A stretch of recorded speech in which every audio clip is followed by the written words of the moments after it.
All right, so I was thinking about what video am I going to put out today? What am I even going to talk about? And I was like, you know what would be a good one? I wrote this good email about some misconceptions about the recruiting process. Figured I'd break it down for you guys, kind of talk about it, explain some more of my thoughts to hopefully help you guys get a better mindset on this thing. Because I think that's half the battle in recruiting is just like, probably more than half the battle is just like understanding how it actually works. That way you're not stressing yourself, frustrating yourself over stuff, and knowing that, hey, I'm doing the right things, and I just need to keep trusting this process because it's like everybody knows, hey, trust the process, but it's like, how do you know the process is actually working? So hopefully this helps.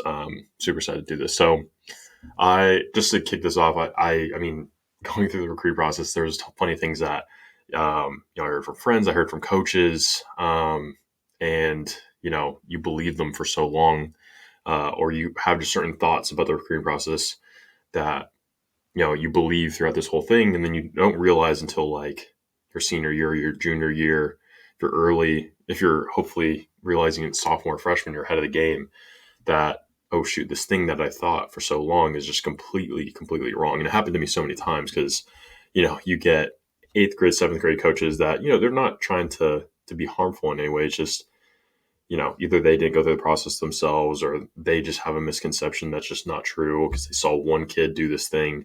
And so you take it as a fact and then you just realize completely later that it was completely wrong. And so here are some like three big ones that I see from other people that I had myself as well. And hopefully, um, I can kind of show you why it's just not completely true and what you should be doing otherwise. So I think the big one, number one, uh, and I get it, like I get the point of it, but the number one is play well and they'll find you. And it's just not true because there are thousands and thousands of high school recruits out there. More than that, there's 10,000 plus ultimately. I mean, I don't even know how big the overall signing class was. I imagine it was massive, thousands and thousands of signees when there are tens of thousands of recruits that want to play college football. And so just playing well is not going to guarantee you get recruited. Now, if you're at a type high school and you play well, I'm sure you'll get recruited then, but just playing well is not going to get you recruited. And so I've seen it too many times in my own high school where a kid has great film, great stats, great grades, but their recruiting is just silent. Or there's a little trickle here from there, but there's nothing really turning into anything. And so ultimately, like if they just increase that exposure a little bit to a little bit of stuff on their own, I bet their phone would have been blowing up. And I've seen it with some of the people that I work with is like they got not even great film or great stats or great grades, just like decent. And they just didn't, coaches just didn't know about them. And then we reach out to coaches and then boom, their phone's blowing up. They have like 20 interested coaches. So if you're just relying on playing well and being found, then you're relying on luck. You're just relying on hope. And instead, you should be thinking, how can I make it impossible to not get recruited? And that's kind of like the mindset I had with recruiting.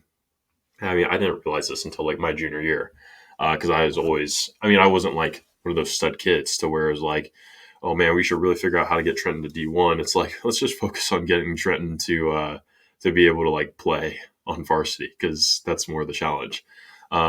And for some of you, that might be the case still. So like, worry about developing before anything, but playing well and they will find you it's just honestly a lie to an extent. And so, and I get it. Like high school coaches, are saying this because they've probably seen that with some kids. So it's not completely wrong, but also they have an incentive to tell you that because hey, they want you to play better and not worry about the recruiting stuff because that can distract you, and ultimately you don't want it to be a distraction either. So there is, I understand that, but it's just a complete misconception that's just not true. Playing well does not equal that you will get recruited. If anything, it's just relying on luck. So make sure that you're not relying on luck because you don't rely on luck when you're on the field either. So number two is it's not what you know, it's who you know. This one kind of bugs me a little bit because like I get it. There's a connection game in recruiting. It's definitely a part of it. And it can work. I definitely won't say like That's not true. No, like connections don't get you recruited. They will. They'll definitely get you recruited. But I don't think it's the game that you want to be playing. Um, because I think there's two scenarios that play out. You play the connection game, you get recruited by a school. The coach goes, "Oh yeah, someone looks good enough. We'll recruit him. We'll offer him whatever." Um, and cool, you get the offer. You go to the school, and then there's another kid, and he was recruited by the staff, and he put himself out there. He built a real relationship. He did everything he had to get recruited at school, and then some. And they feel a little bit closer to this kid. I mean, who's going to have the better chance at having a better experience, having just better chance to play? Who's going to be more closer with the coaching staff? Obviously, that second kid who organically built that relationship. And so that's kind of my emphasis on that is like the connection game will work. Absolutely. I think it's best if like your best combo, and I was telling this to some people I work with, is like the best combo is you do all this organic stuff as far as reaching out to coaches, doing a lot of work on your own. Then you have a high school head coach who can connect you with some coaches. Obviously, that's not the case for everyone. To be honest, it's a rare case. So like realistically, hoping to find a connection somewhere is not going to help you.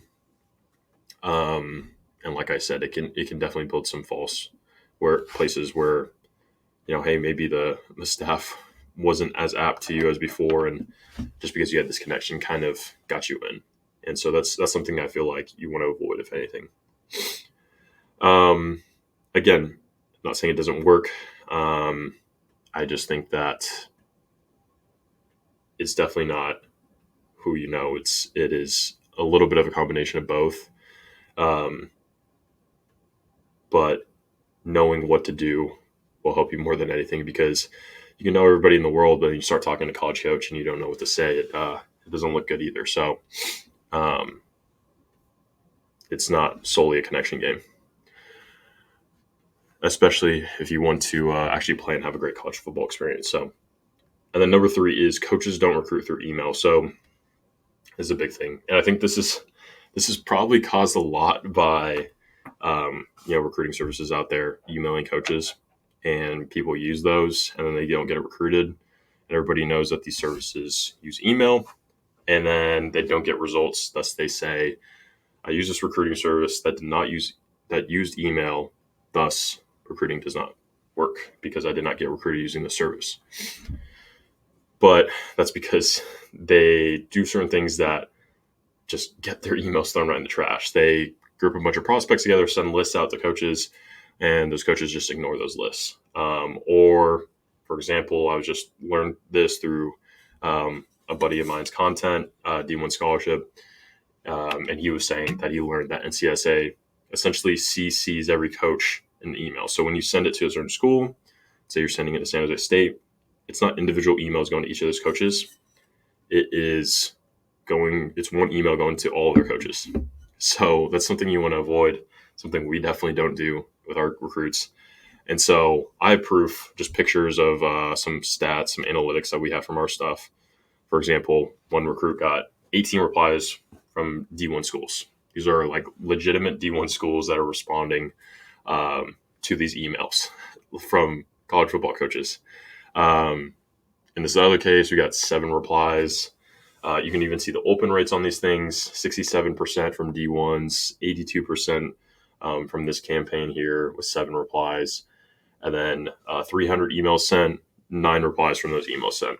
So coaches are opening, clicking, and responding to emails, even at the D1 level. Like anyone telling you that email just does not work, it does.